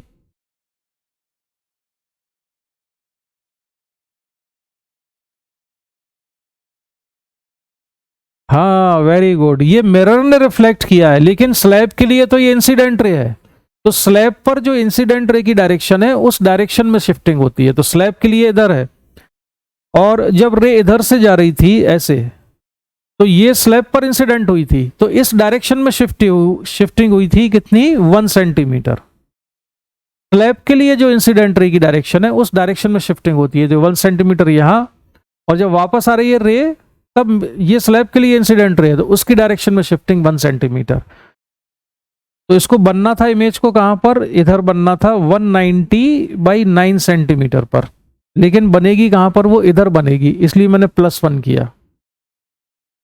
अब समझ में आ गया कि नहीं? क्यों भाई? हाँ, बहुत मेहनत करवा दी तुम लोगों ने आज ये समझाने में मुझे। खैर, फंडे क्लियर होने चाहिए, लेकिन दिमाग में क्लैरिटी आनी चाहिए। तो आज हम इतना ही करते हैं। नेक्स्ट क्लास में हम पढ़ेंगे क्या पढ़ेंगे, टोटल इंटरनल रिफ्लेक्शन पढ़ेंगे। आज मैंने तुमको शीट भेजी है एक ग्रुप पर, उसमें तुम प्लेन सरफेस से रिफ्रैक्शन, ग्लास प्लेट के और स्फेरिकल मिरर के क्वेश्चन ट्राई करना। तुम बोल रहे थे ना स्फेरिकल मिरर के क्वेश्चन थे नहीं तुम्हारे पास जो एग्जाम आइडिया में, तो उसमें सेग्रीगेट किया हुआ है, तो वो वाले क्वेश्चन ट्राई करना, ठीक है? कौन से वाले? अच्छा, एक आध क्वेश्चन अगर एक आध क्वेश्चन मैं तुमसे यहीं से पूछ लूं, जैसे क्वेश्चन नंबर 9, इसका आंसर तो बताओ यार जरा।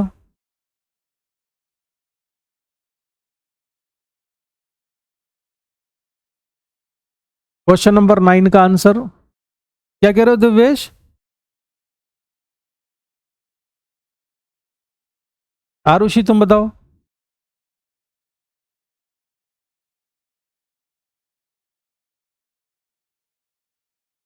सिंगल वेवलेंथ की लाइट, जिसमें केवल एक वेवलेंथ हो, उसको मोनोक्रोमेटिक लाइट कहते हैं।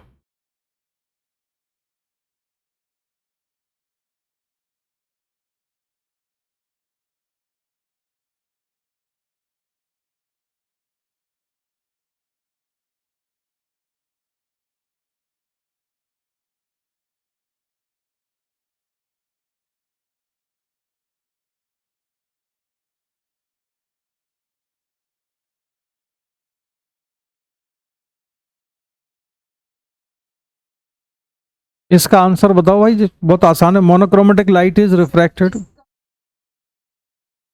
हाँ, कैसे किया मुझे बताओ, सॉल्व कैसे किया इसको?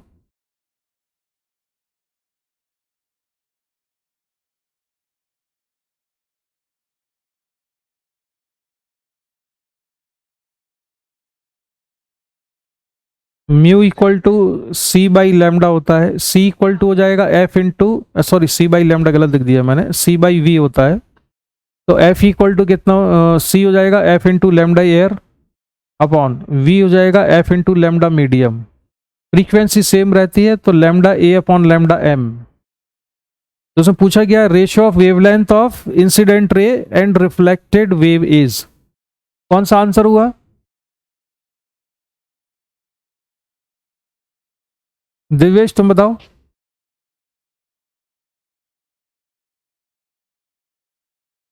इंसिडेंट वेवलेंथ, इंसिडेंट किस में हुई है, एयर में। रिफ्रैक्टेड रे किस में, म्यू में। तो lambda a upon lambda M आ गया ना, μ⁻1। तो इसका आंसर हो जाएगा 3। क्वेश्चन नंबर 10 सॉल्व करो जरा।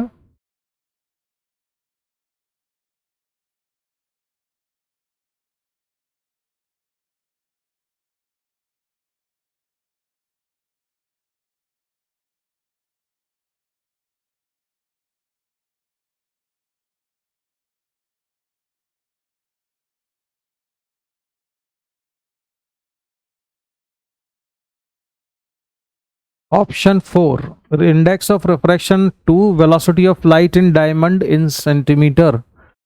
तो म्यू तो हो जाएगा 2 equal to c by we.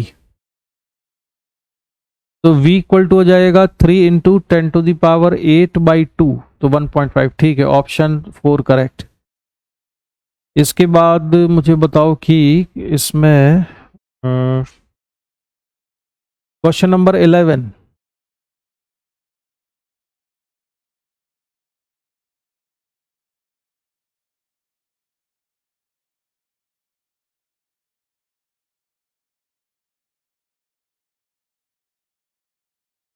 Option,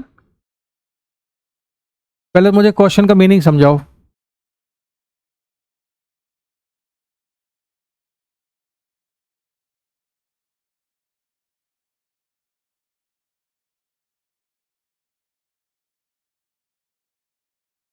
converge कर रही है, क्या नहीं समझ में आ रहा?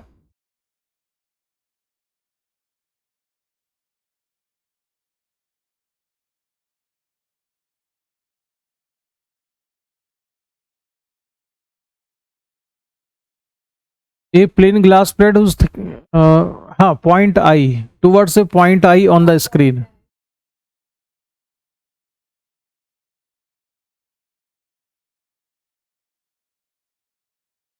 मतलब ये कन्वर्जिंग रेज आ रही होंगी, ये कहाँ पे कन्वर्ज हो रही हैं? किसी पॉइंट आई पे कन्वर्ज हो रही हैं। ये कन्वर्जिंग रेज आई, यहाँ पे कन्वर्ज हो रही थी आई पर। अब क्या होगा?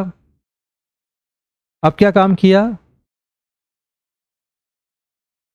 एक ग्लास प्लेट रख दी ना बीच में, in the path of the beam, ऐसे ये ग्लास प्लेट रख दी है, तो अब क्या होगा? तो फिर शिफ्टिंग हो जाएगी। कितनी?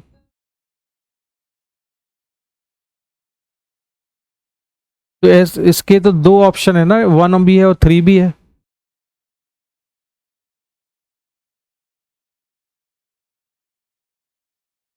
नियरर जाती है मतलब? तो मुझे इसका रे डायग्राम बना के बताओ। अच्छा पहले है ना रेयरर, और बाकी चीजें बाद में बात करते हैं। इसका रे डायग्राम कैसा बनेगा? रे डायग्राम मतलब ना, तुम बगैर कोई चीज सोचे, दिमाग लगाए, पास में शिफ्ट होती है, दूर में शिफ्ट होती है, सब भूल जाओ। तुम केवल ऐसे मान लो कि एक रे ऐसे आ रही है। अगर ये ग्लास स्लैब नहीं होती तो ये रे कहाँ पहुंच जाती? ये रे पहुंच जाती पॉइंट ए पर। अब कहाँ पहुंचेगी? ये ए से आगे जाएगी कि पहले आ जाएगी? रे डायग्राम बनाओ दो रिफ्रैक्शन के बाद।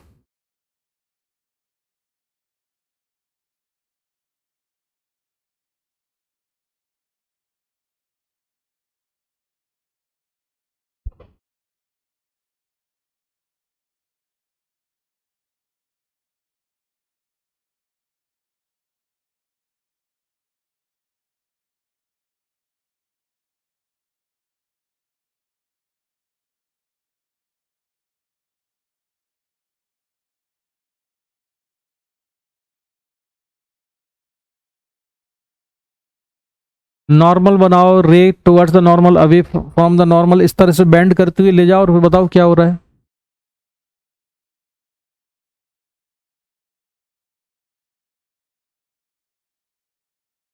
नहीं, तुमको कंफर्म नहीं करना है मुझसे तुम्हें खुद बताना है।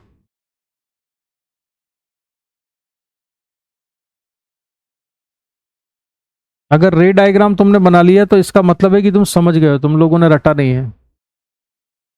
अदरवाइज समझ लेना कि रट्टा मारा है।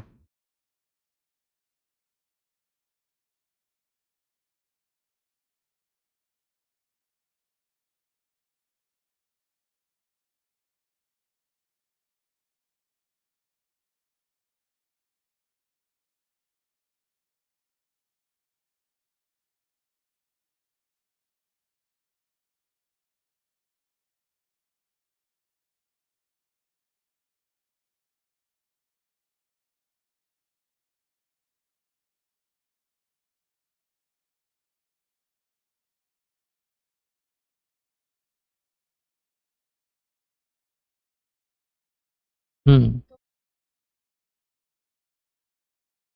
अच्छा चलो, मतलब जैसे ये बनाता हूं, मैंने बढ़िया नया पेज निकाल लिया है। ये रे ऐसे जा रही थी, ये इसकी ओरिजिनल डायरेक्शन थी, है ना?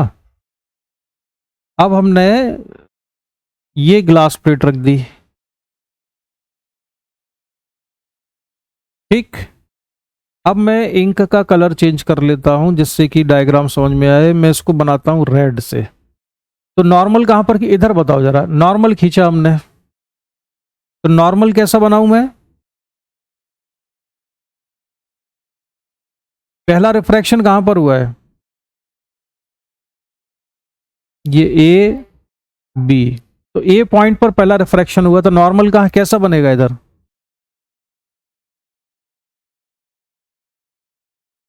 हॉरिजॉन्टल बनेगा, ठीक है। हाँ, अब ये रे कैसी जाएगी यहां से? ये वाली जो रे है, ये ऐसे ही चली जाएगी या अवे फ्रॉम द नॉर्मल या टुवर्ड्स द नॉर्मल? तो ऊपर बनाऊं या नीचे? हाँ ऐसे, अब मैं तो खुद बनाने लगा, तुम बना के दिखाओ ऐसे डायग्राम।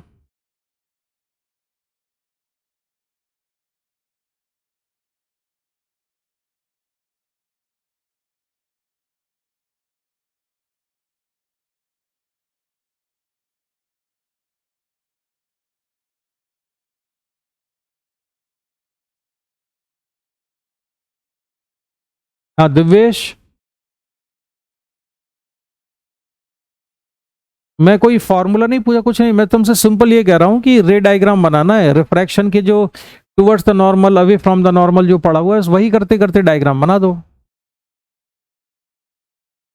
तो ये आई के राइट में जाएगी जाएगी ये रे, या लेफ्ट में जाएगी?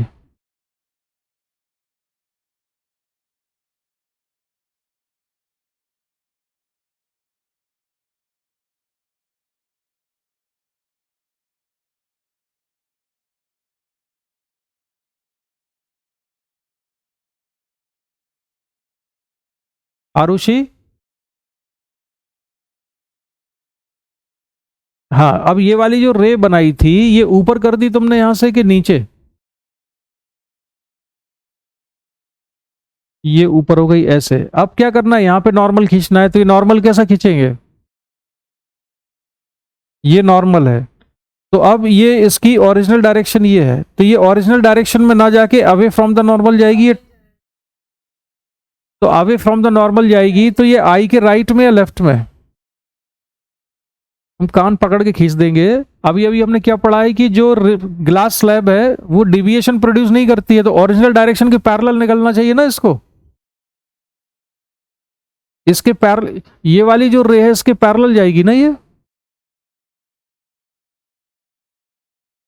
तो इसके पैरेलल अगर जाएगी तो कहां जाएगी वो?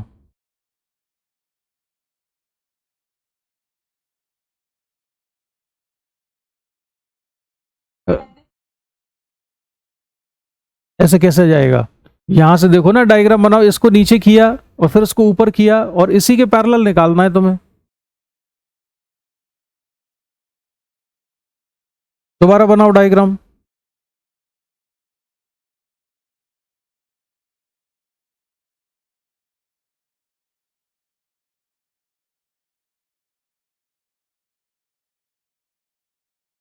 हम तुमने ऐसे क्या किया होगा मैं बता रहा हूं, तुमने इसको जो है यहां से ऐसे ऐसे शिफ्ट कर लिया होगा इधर, अवे फ्रॉम द नॉर्मल यही बना दिया इधर, ऐसे किया है।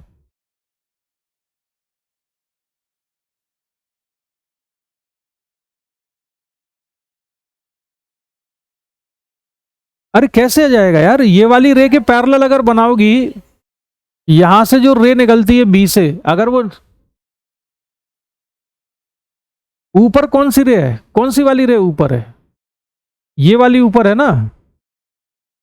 तो नीचे वाली रे के पैरेलल बनाओगी तो ये तो राइट में जाएगी ना, कैसे जाएगी उसके पहले?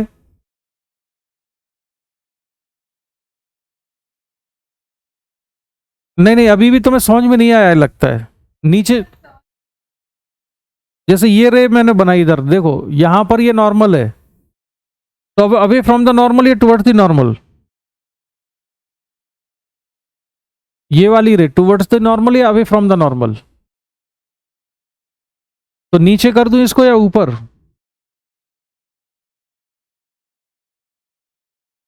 नीचे। ये नॉर्मल खींचा हमने इधर, ये नॉर्मल खींचा और इसके नीचे किया ऐसे इधर। अब तुमने डायग्राम में लगता है नॉर्मल ही गलत बनाया है इसमें शायद, इस वाली जगह पर। तो डायग्राम को मैं थोड़ा और ऐसे बनाऊं, मान लो ये रे इधर आ रही थी थोड़े बड़े एंगल से, ये इसकी ओरिजिनल डायरेक्शन थी, तो मैंने टुवर्ड्स द नॉर्मल बेंड किया, तो इधर बेंड किया।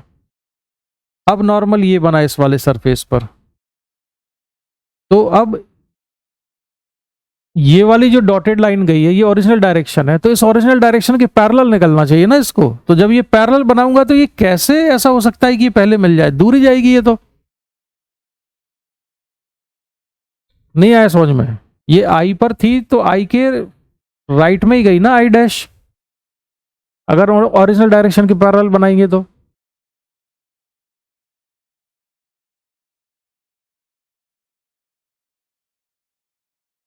अब तुमने ना, आज तुम लोगों ने मेरा दिमाग गर्म कर दिया। अरे मैं तुमको, अगर ये भी समझ में नहीं आ रहा तो मैं आज तुमको ये बता चुका हूं कि शिफ्टिंग किधर होती है, इंसिडेंट रे की डायरेक्शन में।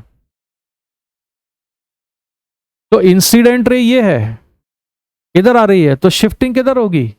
आई से किधर हो जाएगी, दूर हो जाएगी, यानी कि आई डैश की तरफ। नहीं आया समझ में? तो क्या आंसर होगा इसका?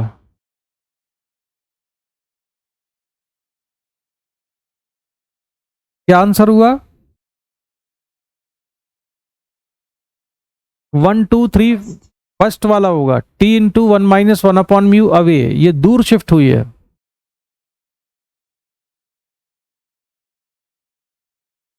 ठीक है, तो ये चीजों में गड़बड़ नहीं करो यार, रे डायग्राम में क्लैरिटी होनी चाहिए बिल्कुल। क्वेश्चन नंबर 13 का आंसर,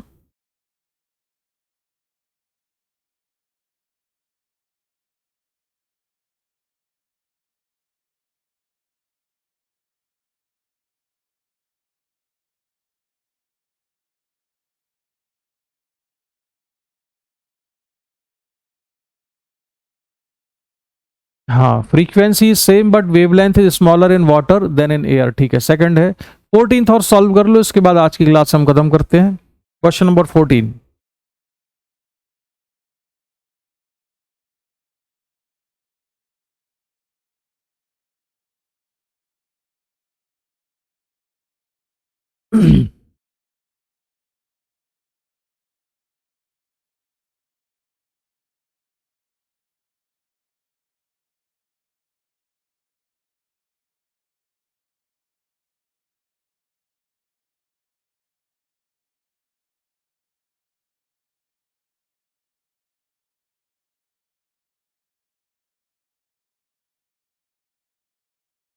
दिवेश तुमने बोला था अवे ना, मुझे सुनाई नहीं पड़ा, तुम्हारी आवाज ना रिलेटिवली स्लो आती है।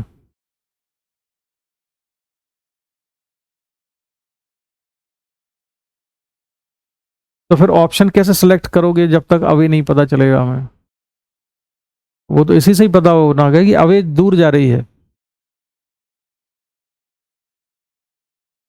इसमें तुम्हें डिफरेंस समझ में नहीं आया? जो नियरर वाला क्या था, देखो क्वेश्चन वो घुमाते हैं।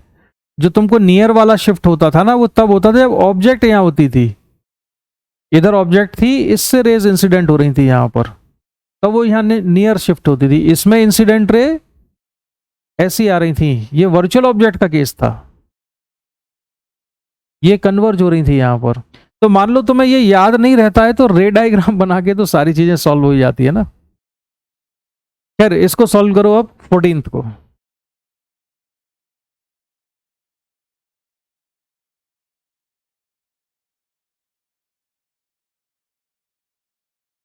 A mark at the bottom of a liquid appears to rise by 0.1 metre. तो 0.1 मीटर क्या दिया हुआ है ये?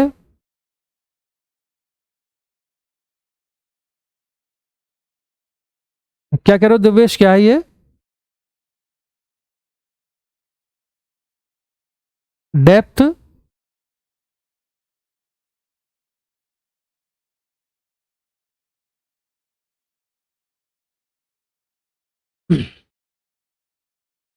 क्वेश्चन का मीनिंग समझाओ तुम पहले, तो मुझे क्वेश्चन में क्या हो रहा है, क्वेश्चन समझाओ जरा आरुषि, क्या है ये कंटेनर है, इसमें एक लिक्विड भरा हुआ है, यहां पर एक मार्क है इधर। ये कितना है, 1 मीटर।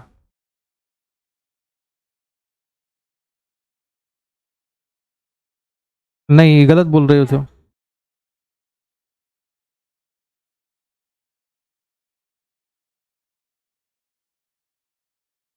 हाँ तो यहां दिखता है ये, तो ये डिस्टेंस 0.1 मीटर है ना। तो ये 0.1 है फिर।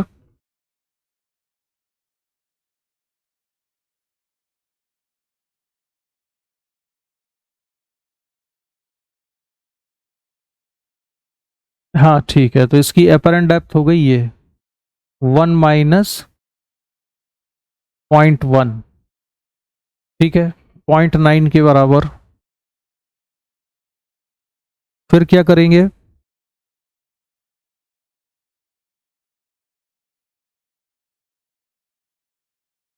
बाकी और बताओ, अपेरेंट डेप्थ क्या होती है? Height of image equal to, मैंने ये पढ़ाया था, μr/μi into distance of object, हर जगह लगेगा ये। तो इसमें μr, रिफ्रैक्टेड रे किस मीडियम में है? एयर में या लिक्विड में? पहले ये सोचो रिफ्रैक्शन कहां से कहां हुआ है। रिफ्रैक्शन वाटर टू एयर में नहीं, पूरा बोलो, वाटर टू एयर। तो इंसिडेंट रे सरफेस पर कहां से आई थी, तो रिफ्रैक्ट होके कहां गई? तो रिफ्रैक्टेड रे एयर में है ना, तो म्यू आर 1। इंसिडेंट रे कहां पर है? वाटर में, उसका रिफ्रैक्टिव इंडेक्स है म्यू। और डिस्टेंस कितनी थी उसकी? H not, height of the object कितनी थी? 1। और एच आई कितनी है? 0.9। तो म्यू कितना आया? 1/0.9, 10/9। एक तो ये तरीका हो गया। दूसरा ये है कि जो शिफ्टिंग थी वो कितनी थी? इसमें शिफ्टिंग थी भाई 0.1 सेंटीमीटर। ये 0.1 मीटर जो है वो क्या है? t इंटू 1-1/म्यू। ये कितना है? 0.1 है। और t कितना है? स्लैब कितनी है? 1 मीटर के बराबर है। तो 1-1/म्यू इक्वल टू 0.1 हो जाएगा। तो ये बचेगा 0.9 माइनस 1/म्यू। तो म्यू इक्वल टू 10/9। आए समझ में? ये लिक्विड जो था ना, ये ग्लास स्लैब हो गई एक तरह से। इस स्लैब की थिकनेस कितनी है? 1 मीटर। यहां पे ऑब्जेक्ट रखी है तो इसने कितना ऊपर कर दिया उसको?